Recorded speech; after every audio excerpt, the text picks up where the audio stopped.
All right, let's talk about basic income. But we're going to look at it from a totally different angle today. So let's just park the usual policy debates for a second and think bigger.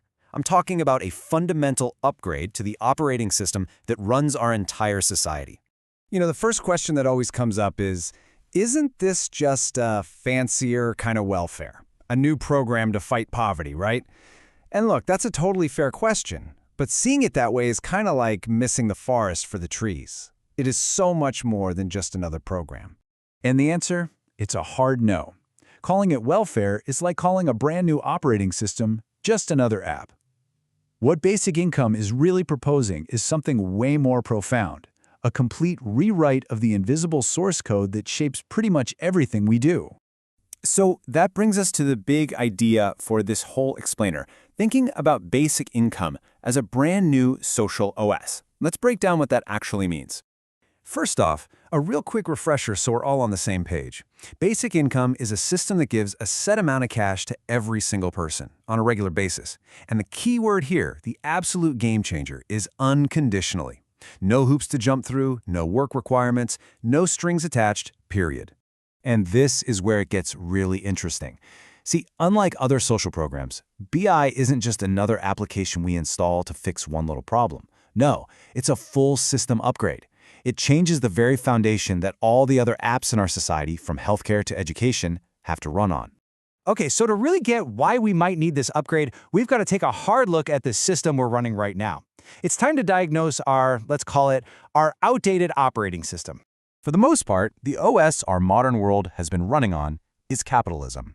And look, like any operating system, it's been powerful, it's driven some incredible innovation. But it also has its own set of rules, its own core logic that dictates how everything works. And if you dig deep down into the source code of that system, you find this one single line of logic that's been hard-coded into it.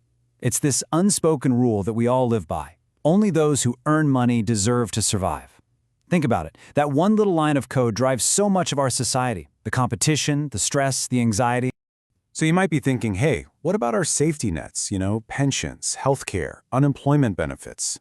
Well, in our analogy, those are just apps. They're well-intentioned patches for sure, designed to make the harsh side effects of that core logic a little easier to deal with.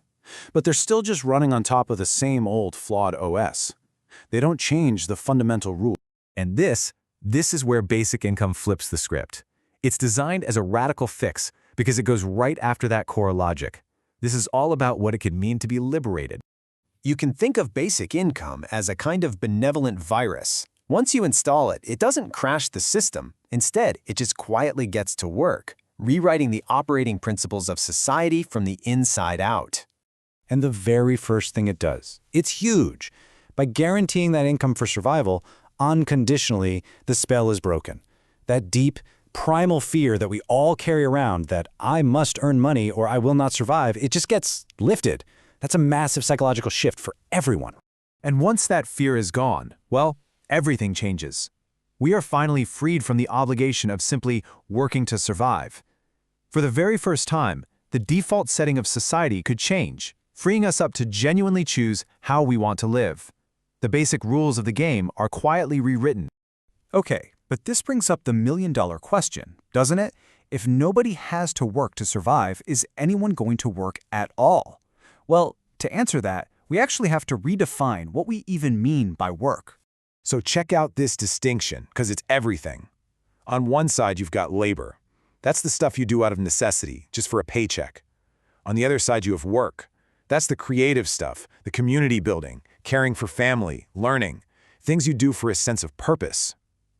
Basic income doesn't eliminate work. It eliminates the compulsion for soul-crushing labor, so that we're all free to pursue meaningful work. Right now, the name of the game in our current OS is profit maximization. Companies want more profit, you and I need more income. It's a system that is fundamentally driven by a feeling of scarcity and competition. But after this OS update, the entire goal of the economy could flip on its head. As soon as survival is taken care of, the goal can shift from just earning more to how do we want to live? The driving force could move from scarcity to creativity. And we've already seen little hints of this in pilot programs everywhere from Finland to Stockton, California, where people use that new stability to start businesses, go back to school, or just get healthier. So what does all this add up to? Well, it's not some loud, chaotic overthrow of the old system.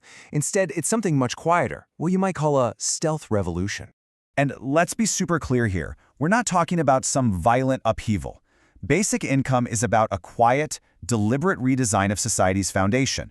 It's about changing the rules of the game without having to tear down the whole stadium. So the process, when you lay it out, it actually makes a lot of sense. First, you install the new OS. You implement basic income. That immediately decouples survival from labor. And that, in turn, lets us totally reconstruct what we think of as valuable, beyond just a price tag. And the end result? The potential to unlock a massive wave of human creativity and purpose. So if there's one thing to take away from all of this, it's this right here. Basic income isn't about giving people temporary relief inside the old broken system. It's about a fundamental redesign of the system itself.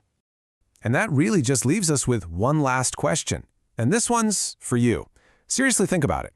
If that constant pressure of just surviving was suddenly gone, what would you do? What would you create? What would you learn? What kind of work would you choose to do?